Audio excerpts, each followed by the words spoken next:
Баршаңызға қайырлы күн. Бүгін үй жағдайында табиғи алма шырынын жасаймыз. Өте дәмді болып шығады. Кез келген алмадан жасауға болады. Сол себепті міндетті түрде жасап көріңіз. Ең алдымен барлық алмаларымызды жуып тазалап аламыз. Қызыл алма болса да, жасыл алма болса да араластырып жасай беруге болады. Сорты маңызды емес. Барлығын жуып тазалап алдық. Енді әрқайсысын соковыжималкаға салып отырып, алма шырын жасаймыз.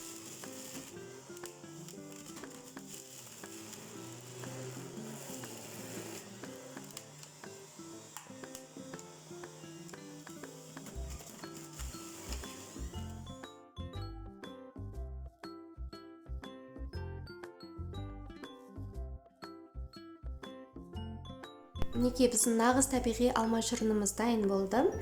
Бұны соковыжималкадан өткізіп болған соң тура ішуге болады, немесе жаңа қыстық мезгілінде ішу үшін банкілерге құйып жабуға да болады. Дәмі керемет болып шығады. Сіздерге де осылай жасауға кеңес беремін. Енді соковыжималкадан өткізген согымызды ыдысқа құйып қайнатамыз. Өте қою болып кетпес үшін бетіндегі көбіктерін алып тастауға кеңес беремін. Алма шырынын қысқа дайындау үшін алдын ала банкілерімізді дайындап аламыз. Менде қарапайым сүттің банкасы. Оны буға қайнатамыз. Яғни қақпақтарын қайнатамыз 20 минут, ал банкілерді үстіне буға қойып қоямыз. Яғни стерилизация жасаймыз. Алма шырынын шамамен 10-15 минуттай қайнатамыз жақсылап.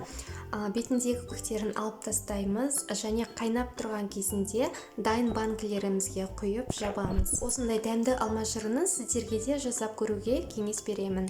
Достар, егер де видео ұнаса, міндетті түрде лайк басып, каналыма тіркелуді ұмытпаңыз.